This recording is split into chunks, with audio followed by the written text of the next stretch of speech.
بسم الله الرحمن الرحيم كسو دوادا مركله iyo barnaamijkii xulashada wararka qodobada barnaamijka caawan idinkugu hayno waxaa kamid ah madaxweyne Trump oo saaxiga keenay isla markaasna ku dhawaaqay in uu joojiyay duqeyn ba'an oo caawa lagu qaadi lahaa Iran kadib markii sida uu heshiis la gaaray go'aankan ayaa yimid saacado uun kadib markii taliyaha xarunta hawlgalada military ee Khatimul Anbiya uu wacad ku maray in haddii dalkooda la soo weeraro jawaabta ay bixinayaan ay noqon doonto mid aan horey loo arag xogayaha dagaalka ee Mareykanka oo bidaamiyay qorshe Mareykanku uu ku doonayo inuu gacanta ku soo dhigo madaxweynaha Cuba hay'adda Human Rights Watch ee u dooda xuquuqda aadanaha ayaa ku baaqday in taliyaasha kooxda RSF ee ku biiray ciidamada dawladda Suudaan cadaaladda la hor keeno si loogu qaado dambiyadii ay ka galeen shicibka waddanka Suudaan sheekada ugu dambaysa ee barnaamijkan idinkugu hayaana waxay ku aadan tahay nin xaaskiisa ay ka dalbatay furiin oo sameeyey arrin la yaab leh oo afkala la qabsaday haddaba maxay tahay arrintan sheeko la yaab leh ayaan idinkaga haynaa amuurtan dhammaan wararkan iyo qodobo kale oo faahfaahsan wixii war ah ee soo kordhay intaynu hawada ku jirno ayaan idinkugu soo gudbinaynaa barnaamijka qubanaha soo dhawaada mar kale daawadayaal si aad ula socoto oo hesho wararkan barnaamijyada iyo macluumaadka aynu halkan ka soo gudbinayno haddii aad ka cusub tahay baraheena bulshada ama horay aadan ugu xirnayn hadda ku soo biir waana ku mahadsantihiin daawashada barnaamijka waxaynu ku hormaraynaa xiisadda ka dhex aloosan Mareykanka iyo Cuba iyadoo lagu soo waramayo in Mareykanku uu quudareynayo tillaabooyin laga qaado jasiiradda Shuuciga ayaa haddana waxaa soo baxaya war weyn oo la xiriira suurtagalnimada qorshe sidii Venezuela hogaamiyaheedii oo kale Mareykanku uu ku raacsan yahay inuu ku soo qabto madaxweynaha waddanka Venezuela aynu eegno wararkii ugu dambeeyay ee amuurahani la xiriira xogayaha dagaalka ee Mareykanka Pete Hegseth ayaa sare u qaaday hadallada ka dhanka Cuba isagoo uga digay dawladda Havana inay yeelato awood military oo Washington ay u arki karto qatar isagoo la hadlayay dadka wararka fidiya Hegseth wuxuu sheegay in Cuba aysan gelin wasidalka u dhigaya ciyaar halis gelin karta Mareykanka iyo dulkiisa isagoo intaasi ku daray in tillaabooyin kala duwan ay weli miiska saaran yihiin mar la weydiiyey in qabashada madaxweynaha Cuba Miguel Diaz-Canel ay weli ka mid tahay ikhtiyaaraadka la tixgelinayo Hegseth waxa uu ku jawaabay in dhammaan ikhtiyaaraadku ay yihiin kuwa miiska saaran hadalladan ayaa yimid kadib markii hay'adaha sirdoonka ee Mareykanku ay ku eedeeyeen Cuba in tan iyo sanadkii 2023 ay ka heshay boqolaal dayuuradood oo ah kuwa aan duuriyaha lahayn ee loo yaqaan droneska wadamada Ruushka iyo Iran warbaahinta Mareykanka ayaa sheegtay in saraakiil aan magacyadooda la shaacin ay rumaysan yihiin in Havana ay heshay in ka badan 300 oo diyaaradaha droneska dowladda Cuba ayaa si adag u beenisay eedeymahan iyadoo ku tilmaamtay isku day lagu doonayo in dalka loogu sawiro qatar amni wasiirka amuuraha dibadda ee Cuba Bruno Rodriguez ayaa sheegay in eedeymahaasi yihiin kuwa aan sal lahayn isagoo ku dooday in Cuba ay xaq u leedahay inay ilaaliso amnigeeda iyo madax bannaanideeda xaaladdan cusub ayaa ku soo beegmaysa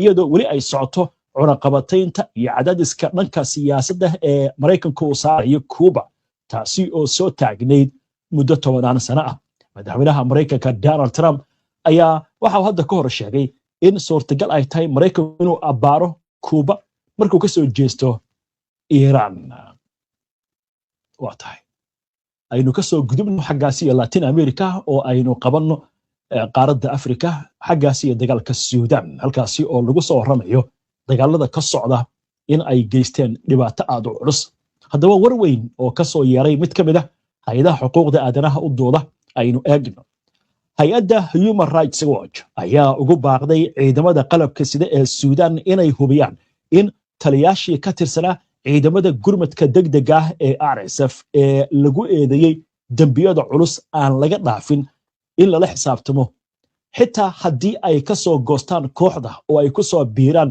ciidamada dowladda. hay-addu waxay sheegtay in dadka lagu tuhunsan yahay dembiyada caalamiga aysan ku helin difaac ama cafis keliya, sababtoo ah waxay bedeleen dhinacii dagaalka ay kaga jireen. waa intaasi ay ku dartay in shacabka Suudaan la kulmay xadgudubyo daran ayna mudan yihiin in cadaalad markaasi la siiyo iyo in la soo afjaro dhaqanka ciqaab la'aanta. bishii May, taliya Cali Rizaqallah oo loo yaqaano Safara kana mid ahaa saraakiisha ugu sarreysa ee RSF ee ka howlgeli jirtay Kordofan iyo Darfur ayaa ku biiray ciidamada Suudaan. sidoo kale bishii Abriil, General Al-Nur Ahmed Adam Al-Nur Al-Quba oo horey u hogaamin jiray RSF-ta waqooyiga Darfur ayaa isna ku biiray ciidamada dowladda.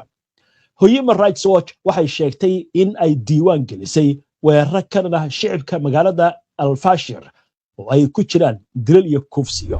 hay-addu waxay sidoo kale xaqiijisay in muuqaallo muujinaya joogitaanka labada taliye intii lagu jiray go'doominta muddada dheer socotay ay imika hayaan. hay-addu waxa intaasi ay ku dartay in qawaaniinta caalamiga ay waajib ka dhigayso baaritaan, maxkamadayn iyo ciqaab lagu qaado cid kasta oo lagu helo dembiye dagaal iyo xadgudubyo culus, iyadoo ugu baaqday Suudaan iyo beesha caalamka inay mudnaan siiyaan cadaaladda iyo isla xisaabtanka waxa loogu yeeray. waa hagaag qodobkaas halkaas aynu kaga gudubno. waxaan u gudbaynaa gordhow wararkii ugu dambeeyey ee xiisadda Maraykanka iyo Iiraan. Trump oo caawa gacanta taagay kadib markii Iiraan ay wacad ku martay jawaabta ay bixin doontaa inay noqon doonto mid aan la maqal oo la arag. qodobadaas iyo kuwa kale iyo sheekadii ugu dambeysay ee barnaamijka iyo wixii warah ee soo kordha intaana u gudbin aynu ku hakanno qadar xayeysiina. soo dhawaada markale daawadayaal, weli waxaad la socotaan barnaamijkii qubanaha. waa hagaag xaaladda bariga dhexe caawa warweyn ayaa ka soo kordhay. barnaamijkan ka horreeyey waxaan idinkugu soo gudbinay Trump oo ku goodiyey caawa Iiraan in uu ku galgalan doono isla markaasna si ba'an loo duqayn doono. laakiin Iiraaniyiinta ayaa isla markiiba waxay ka soo jawaabeen hanjabaadaha Trump ka soo yeeraya. indhahay u shiteen, waxayna sheegeen seefta galka inay kala baxayaan. weliba waxay yidhahdeen jawaabta aan bixin doonaa waa mid aan la maqal oo horey loo arag. Trump isla markiiba dib u gurashuu sameeyey, gacantuu taagay. aynu eegna hadda wararkii ugu dambeeyey ee amuurtan la xiriira. hagaag madaxweynaha Maraykanka Donald Trump ayaa qoraal uu ku baahiyey bartiisa bulshada wuxuu ku sheegay inuu baajiyey ama hakiyey weeraro iyo duqeymo qorshaysana in caawa lagu qaado Iiraan. Trump wuxuu sheegay in go'aanka lagu joojiyo duqeymaha uu salka ku hayo waa si hadalka u dhigaya wadahadallada la yeeshay Iiraan oo gaaray heerarka ugu sarreeya ee hoggaanka dalkaas, isla markaasna la isku afgartay heshiis. wuxuu ku andacooday in heshiiskan ay ansixiyeen Maraykanka, Israa'iil, Sacuudiga, Imaaraadka Carabta, Qatar, Turkiga, Bakistaan, Bahrain, Kuwait, Jordan, Masar iyo dalal kale. Trump ayaa sidoo kale sheegay in cunaqabataynta dhanka badda ay sii jiri doonto ilaa heshiis si rasmi ah loo dhammaystiro, isagoo xusay in goobta iyo wakhtiga lagu saxiixayo heshiiska dhowaan la shaacin doono. ma duqayn doono Iiraan, heshiiskana qof walba wuu aqbalay ayuu yiri Trump, isagoo intaasi ku daray in faahfaahinta saxiixa iyo ogolaanshaha hoggaanka Iiraan dhowaan la shaacin doono. laakiin warkaasi war ka duwan ayaa ka soo yeeray dhanka Iiraan. fariintaasi ka hor ee dagaalku ku joojiyey Trump ayaa waxaa hadlay mas'uul sare oo ka tirsan ciidamada Iiraan. taliyaha taliska Qaatimul Anbiyaa ee xarunta howlgallada ciidamada Iiraan, General Ali Abdullahi Ali Abad ayaa sheegay in Maraykanka uu ka hadlayo wadahadal iyo heshiis, balse isla markaasna uu wado weeraro, taas oo ku tilmaamay arrin sii hurinaysa xasilooni darrada ka jirta gobolka. Generaalku wuxuu sheegay in isburinta siyaasadda Washington ay khatar ku tahay ganacsiga caalamiga, amniga wadamada iyo marin biyoodka Hormuz. taliyuhu wuxuu uga digay Maraykanka in uu wajihi doono jawaab ka adag tii hore haddii mar kale uu weeraro Iiraan. haddii Maraykanku mar kalena soo weeraro ololka dagaalka uu sii ballaaran doonaa wuxuuna noqon doonaa mid ka baaxad weyn kii hore ayuu yiri General Ali Cabdullaahi. sidoo kale wuxuu intaa ku daray in haddii kaabayaasha shidaalka ee Iiraan la beegsado mowqifka Iiraan uu yahay in qof walba oo shidaal dhoofiya isna uusan dhoofin doonin oo cid walba ay markaasi badda geli doonto. goor sii horeysay Muxsin Rizai oo xubin ka ah golaha danta qaranka ee Iiraan isla markaasna la taliya u ah hogaamiyaha sare ee waddanka Iiraan ayaa weerar afka wuxuu ku qaaday madaxweynaha Maraykanka Donald Trump. qoraal ku daabacay baraha bulshada ayaa waxa uu ku sheegay in madaxweynaha Maraykanka sida uu yiri ee aan xasiloonayn uu moodayo in bombooyinku ay ka saari karaan dhiiqada uu isagu abuuray ee ku dhex jiro, balse gantaalada Iiraan wuxuu yiri waxay sii qoto dheerayn doonaan dhiiqada uu ku jiro. Rizai wuxuu sheegay in Washington ay dooran doonto inay aqbasho shuruudaha Iiraan ama ay lumiso kalsoonida ugu dambeysay ee caalamka ay ku lahayd. dhanka Maraykanka, taliska dhexe ciidamada Maraykanka CENTCOM ayaa sheegay in marinka Hormuz uu weli u furan yahay maraakiibta ganacsiga inkastoo Iiraan ay sheegtay in maraakiibta halkaasi aysan ka gudbi karin. CENTCOM waxay sheegeen in la sameeyay marino ammaan ah oo loogu talagalay maraakiibta ganacsi ee ka gudbaya marinkaasi isla markaasna ay isticmaali karaan dhammaan maraakiibta aan jebin cunaqabataynta lagu soo rogay Iiraan. sida lagu sheegay bayaankan waxa uu ka soo baxay taliska iyadoo la sheegayo in Iiraan ay si buuxda u sheegtay in marinkaasi uu xiran yahay. waaye xagga Israa'iil marka aynu eegno arrin la yaab la ka taagan. madaxweynaha Maraykanka wuxuu leeyahay Israa'iil iyo wadamo badan ayaa aqbalay heshiiskii, laakiin Israa'iil baa soo hadashay waxay leedahay annaga waxba kama oginba. haddaba aynu eegno sheekadan oo qoray wargeyska The Times of Israel. sarkaal sare oo Israa'iili ah ayaa u sheegay telefishinka kanaal 12 ee Israa'iil laga leeyahay in xukuumadda Israa'iil aysan wax war ka hayn heshiis kama dambays ah oo dhex maray Maraykanka iyo Iiraan, taasi oo muuqata mid ka hor imaanaysa hadaladii uu jeediyey madaxweynaha Maraykanka Donald Trump. sarkaalka Israa'iiliga ayaa ku nuuxnuuxsaday in Israa'iil aan loo sheegin jiritaanka heshiis la dhammaystiray ama la ansixiyey. docda kale Iiraan weli war rasmi ah kama aysan soo saarin oo xaqiijinaya ama beeninaya hadallada ka soo yeeray madaxweynaha Maraykanka, taasi oo sii kordhinaysa shakiga ku saabsan sheegashada Trump iyo heerka ay marayaan wada hadallada u dhaxeeya labada dhinac. arrinta marka maxay u muuqataa? khibrada waxay leedahay laba qodob bay noqon kartaa arrintan. waa tan koowaad, Trump inay la xumaatay dagaalka inuu bilaabo bacdama wuxuu islahaa hadda Iiraan u handidid u cagajuglaysid indhaha u shidatid dib u gurashay samaynayaan, laakiin Iiraaniyiintu waxay yiraahdeen hadda hal tilaabo qaado 4 tilaabaan qaadayna anagana. gacantu taagan marka Trump saaxiigu keenay ayagu markuu ka aamusan yihiin. dabcan way soo hadli doona, waxa dhici karta intaynu barnaamijka ku jirnaa ama markaynu ka baxno inay soo hadlaan. waxa kaloo leeyahay arrin kale dhici karta marka arrinta inay tahay boor isku qaris oo weerarka uu diyaarsan yahay oo la doonayo Iiraaniyiintu inay is dhigtaan, laakiin Iiraaniyiintu waxay ku leeyihiin anagu heegan baynu ku jirnaa sideenaba maba ka baxnaba heegan.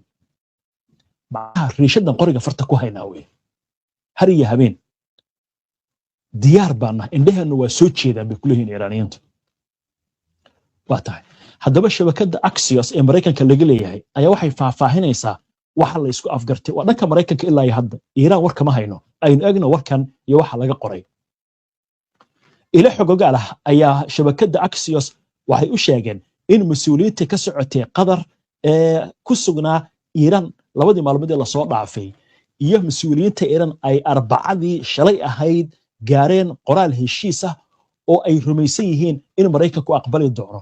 sida ila wareejadu ay sheegayaan qodobada ugu muhiimsan ee lagu kala aragtida duwanaa ayaa lagu xaliyay wadahadalkii dhex maray mas'uuliyiinta Iiraan iyo dhexdhexaadiyaasha Qatar. wadahadalada labada dhinac ayaa diiradda waxaa lagu saaray laba arrimood oo muhiim ah. qodobka koowaad wuxuu yahay habka loo soo fasaxayo hantida Iiraan laga xayiray ama lacagaha dibadda looga xayiray. qodobka labaadna wuxuu la xiriiray qorshaha lagu furayo marinka Hormuz iyo markaas kadib xabad joojinta. warbixintu waxay intaasi ku daraysaa in horumarkan qayb ka noqon karo dadaalada lagu doonayo in lagu dejiyo xiisadaha gobolka iyo in la abuuro jawi ku habboon heshiis ballaaran oo dhex mara dhinacyada ku lugta leh colaadan. halkaas marka maxaa ka cad? waxaa ka cad shalay oo Arbaca in isfaham la gaaray, laakiin sababta xalay Trump uu qaaday duqeynta maantana uu hanjabay waxaa lagu sheegi karaa inay tahay inuu iska dhigayo Iiraaniyiinta inuu ku qasbo heshiiskan. laakiin Iiraaniyiinta maalinta dagaalku bilowday ilaa hadda waxay taagan yihiin 3 qodob ayagu. hantidana ka xayire hana loo soo fasaxo, dagaalka hala joojiyo si dhammaystiran, go'doomintaana la ka qaado. 3daas qodob arrinta nuclearka baba ka hadlayna yiraahdeen Iiraaniyiinta. xagga noo dhiga arrintaas. marka arrintii baa laga wada hadlay. haddii marka la isku afgartay Trump marka dadka Mareykanka iyo taageeradiisa wuxuu ku leeyahay wasilka loo dhigayo inuu u muujiyo isagoo inuu leeyahay gacanta sare oo leeyahay Iiraaniyiinta aniga ayaa ku qasbay. laakiin cid walba way ogtahay arrintaasi. maxaa cadaynaya marka? aan eegno la taliyihii hore ee madaxweyne Trump ayaa wuxuu ka hadlayay arrintan. hagaag la taliyihii hore ee amniga qaranka ee dalka Mareykanka John Bolton ayaa wuxuu sheegay in hadaladii ugu dambeeyay ee Donald Trump ee ku saabsanaa in lala wareegayo kaabayaasha shidaalka Iiraan ay muujinayaan istiraatiijiyadda aan cadayn. ma arkaysaa? Bolton ayaa telefishinka Al Jazeera wuxuu u sheegay in Trump uu ku jiro dabin isagoo isgeliyay, isagoo sheegay in madaxweynuhu mararka qaar uu ku faanayo tillaabooyin laga yaabo inuu qaado ama uusan qaadin. wuxuu intaasi ku daray in fikradda ah in Mareykanku la wareegayo xarumaha soo saarista shidaalka iyo gaaska Iiraan aysan macno badan samaynayn. su'aasha dhabta waxa weeye buu yiri sida Trump uga bixi doono xaaladan isagoo uu abuuray maadaama ujeedooyinkiisu aysan cadayn. ninkan waa la taliyihii amniga qaranka Mareykanka. madaxweynaha wuxuu leeyahay dabin buu isgeliyay. Trump asagaa dabinka isgeliyay buu leeyahay. macnaha dabin buu isgeliyay, sida uga bixi doonana ma garanayo ayuu leeyahay. halkaas marka maxaa ka cad? saaxiga inuu keenay madaxweynaha Mareykanka, laakiin ilaa hadda waa suurtagal inay wax dhacaan. waa hagaag imika waxaan u gudbaynaa sheekada ugu dambeysay ee barnaamijka aynu ku soo gabagabayn jirnay. aanaba waxaynu ku soo qaadanaa sheeko ka duwan sheekooyinka barnaamijka aad ku soo daawateen. waxaan idin haynaa sheeko la yaab leh. lamaane Mareykanka degan oo isqabay ayaa haweeneyda waxay tiri furiin baan doonayaa, kadib markii ninka balwad ay maar uga weyday. laakiin muxuu sameeyey? arrin la yaab loo sameeyey. haddaba aynu egna sheekadan. haddaba sheekadan oo qabsatay baraha bulshada iyo warbaahinta ayaa waxaa lagu sheegayaa nin 48 sano jir ah oo lagu magacaabo Eric Bierwazak kana soo jeeda gobolka Pennsylvania ee dalka Mareykanka ayaa la xiray kadib markii uu sameeyey arrin la yaab leh. waxaana la sheegay ninkan inuu dumiyey gurigii ay deganaayeen qoyskiisa isagoo adeegsanaya cagafta dhulka lagu qodo. wuxuu ka carooday baa la yiri dalab furiin oo xaaskiisa ay gudbisay.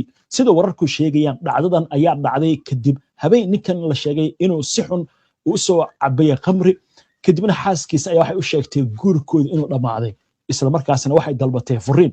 Eric ayaa la sheegay inuu ku hanjabay inuu sameyn doono xaalad adag, kadibna ayuu ka baxay ayuu cagaftii dhulka qodaysa soo qaatay. kadibna sida sawirkeena kaga muuqata wuxuu bilaabay gurigii inuu ku dumiyo. waxa yar kadib mashiinadii ayaa waxaa la sheegayaa in guriga qayb kasta uu ka geliyay, iyadoo welibana xaaskiisa iyo 2 gabdhood oo dhalay ay guriga gudihiisa ku jiraan. intii lagu jiray wicitaanka degdeg ah ee loo diray booliiska waxaa la maqlay codadka duminta guriga. nasiib wanaag cidna wax kuma aysan noqon oo dadkii waxaa la sheegay inay badbaadeen. kadib markii uu burburiyay qaybta dambe ee guriga, Eric ayaa gudaha u galay qaybta guriga kale isagoo isku dayay inuu burburiyo. kadibna waxaa la sheegay in intuu boorsadiisii qaatay banaanka u baxay. booliiska ayaa goobtii yimid, kadibna waxaa la sheegay inay aqoonsadeen oo ay ka daba tageen iyagoo xabsigana dhigay. waxaa hadda lagu soo ogay dacwado dhowr ah, halka baarayaashuna ay sheegayaan in burburka guriga uu yahay mid aad u daran oo laga yaabo gebi ahaanba in loo baahan yahay gurigaasi in dib dayactir loo sameeyo oo la burburiyo. halkaas marka waxa ka cad xanaaq iyo dhibku leeyahay. waa hagaag inta ayaan ku soo gabagabeynayaa caawa barnaamijkii. waana ku mahadsantihiin daawashada barnaamijkan. si aad ula socoto wararka barnaamijyada iyo macluumaadka aynu soo gudbino, haddii aad ku cusub tahay baraheena bulshada ama horay aadan ugu xirnayn, hadda ku soo biir. waa inoo barnaamijka xiga insha Allah. inta ka horeysa salaamullaahi calaykum waraxmatullaahi wabarakaatuh.